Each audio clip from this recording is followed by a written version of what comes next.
Myself Vaibhav. In today's session of Visual Jforex, we will be continuing with the use of indicator named Kaufman's Adaptive Moving Average.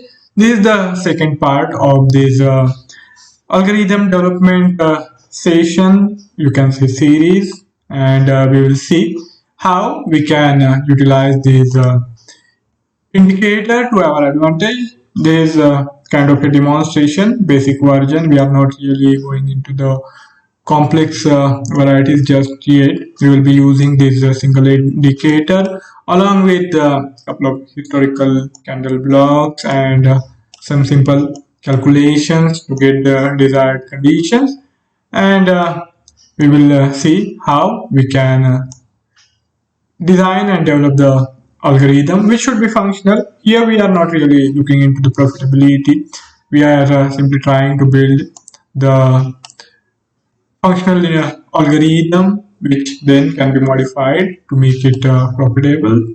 So here in yesterday's session we had seen how we can set the condition for the positions.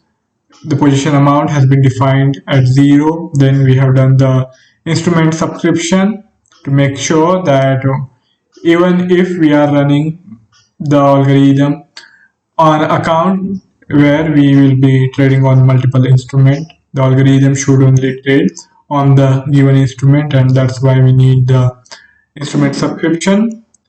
Then we have got these KAMA blocks, 2 blocks. This we will set at 1 hour, hourly time period.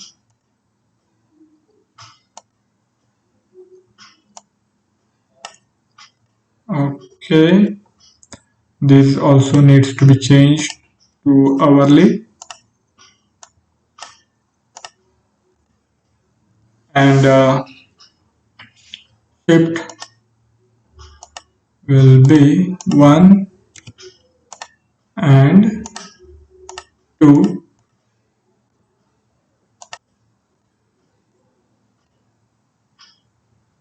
For historical candles also, the time period will be changed to 1 hour, hourly,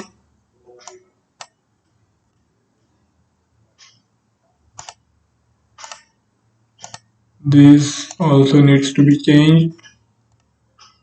We have got now hourly time frame.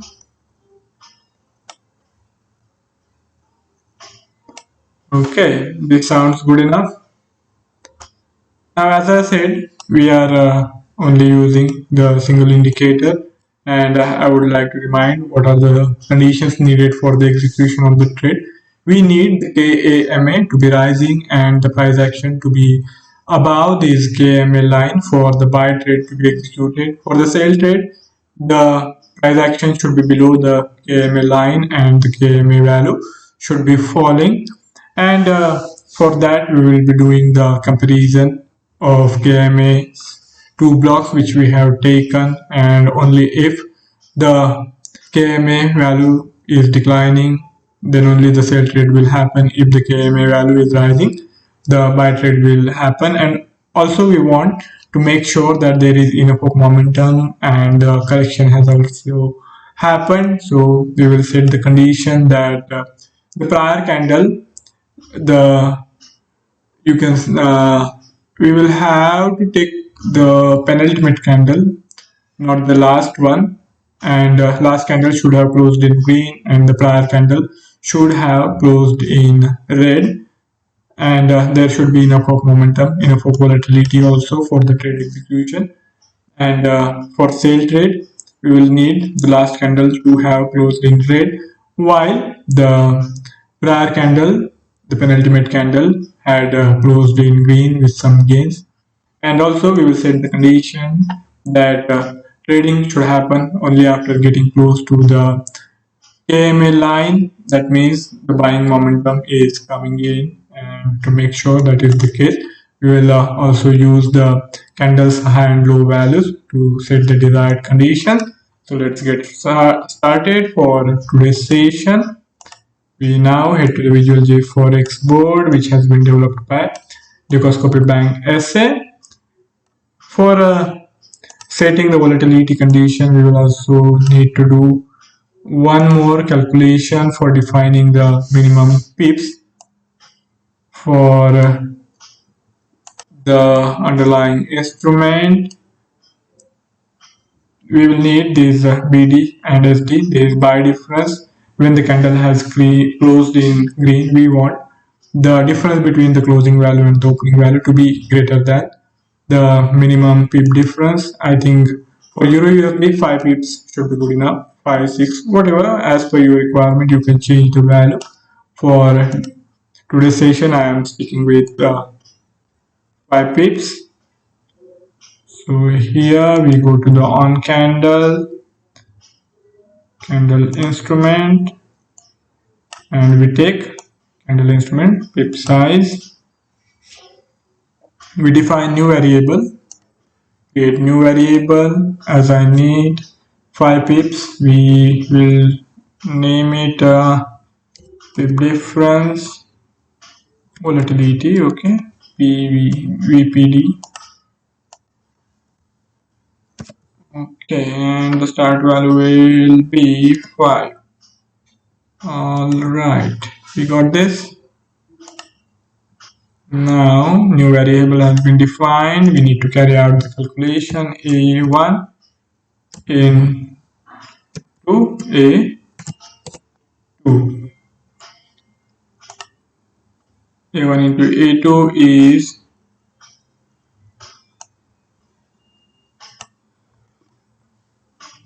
this will be PD final or FPD.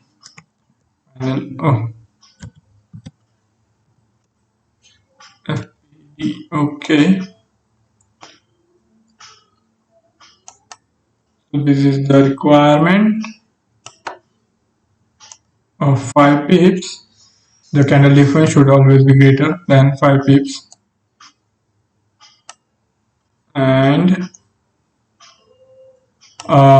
as we need to compare the KMA values, I think it will be better if we change the shift on the second block. Maybe 4 or 5 will do the job better. Alright. When I change this to 5, it means now the output value will be taken for the 5 candles of 1 hour each. So we will be going back in time to retrieve the value for doing the comparison.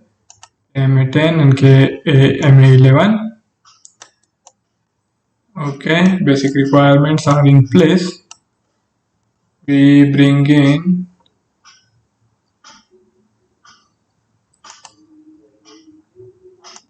here trading multiple open. Okay, it's in logical block. I will leave some space just in case if additional blocks are needed to be added. That will give us flexibility. Okay, I have left some space. Now let me get some couple of if blocks. First thing first, last candle closing difference should be greater than the minimum required difference. That means for buy trade to happen, BD should be greater than MPD. Volatility has been set at 5 pips. Similarly, for sell trade, the difference between the opening price and the closing price should be more than 5 pips. Okay, one is going to be on the sell side, another is going to be on the buy side.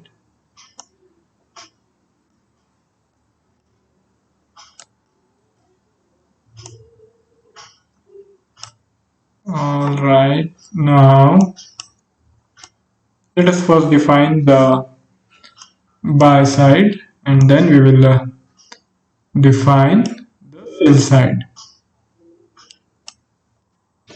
Now second condition which we need to define is to make sure that KMA value are on the rise. That means KMA 10, which is the KMA output value for the last candle of 1 hour, is greater than the KMA value of 5 candles back. Okay, BD should be greater, and this also should be greater. Then comes the question of looking into the closure of penultimate candle, that is historical candle with value shape 2, and that is candle 17. Candle 17's for the buy trade, candle 17's close should be lower than open. We go into the auto created variable. Here is candle 17. We retrieve its values. We need the closing value to be less than the opening value. Another if block is needed, and here it comes. First input needs to be less than second input. Okay, that means the prior candle had closed in red territory, that means with losses. The price had declined. Alright, now additional condition is that the last candles, that is candle 16's low, should be less than the KMA 10 value, or I think even if we use the candle 17's low, that should also be good enough. So let us see on the chart how this will play out. So I think somewhere here the trade might have been executed as per our algorithm setup.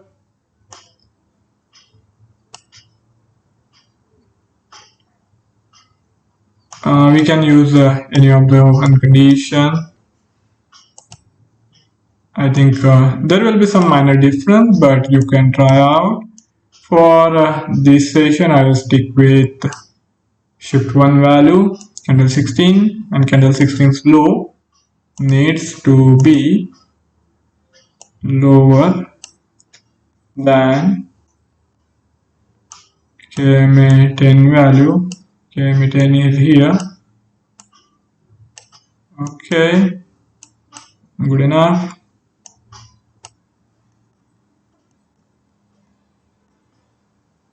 And so far, let me arrange the blocks which we have got, which we have used to set the conditions. I will color code this to make sure that flow is going uninterrupted. All right,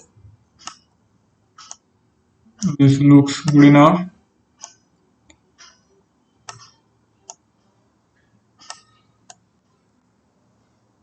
Okay, so these conditions have been set for conditions which we have defined, and additional condition will be required.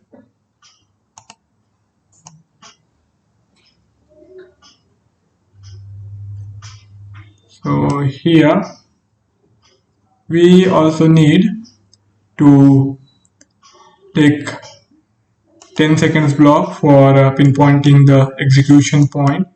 We can go for market open or pending open for both the conditions. We will need to pinpoint the exact entry point. We don't really want the execution to happen for all the time during that hour. That would not be a good deal. And if the conditions turn against us, we might lose too much money. So to avoid that kind of situation, I need to add further blocks, kind of low, less than. EMA values are on the rise. Buy difference is there. Prior candle has closed, and now let me add some info blocks with historical candle.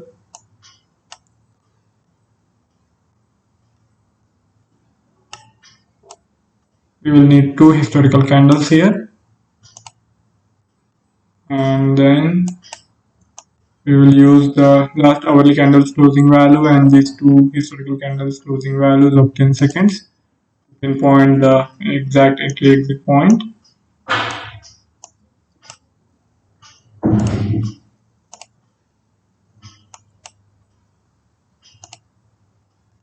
Minutes, 10 seconds. This also needs to be changed to 10 seconds.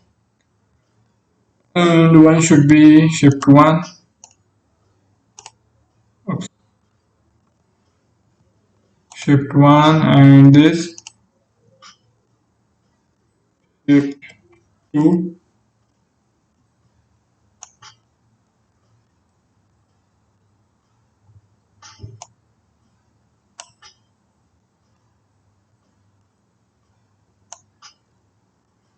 Okay. And now we will need to bring in two more conditions. For that, I will use the zip block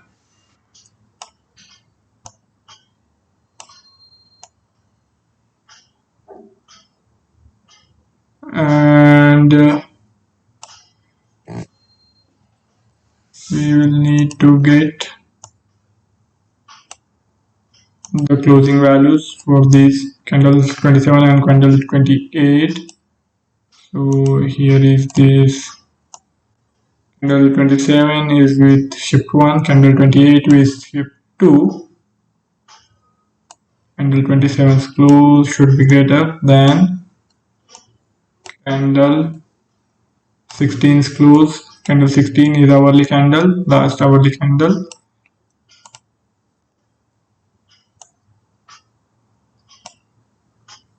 Okay, one more if block is needed now. Component, logical.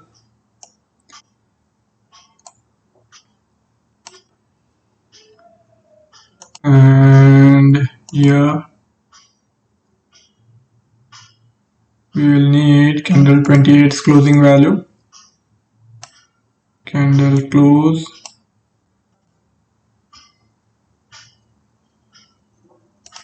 And candle 16.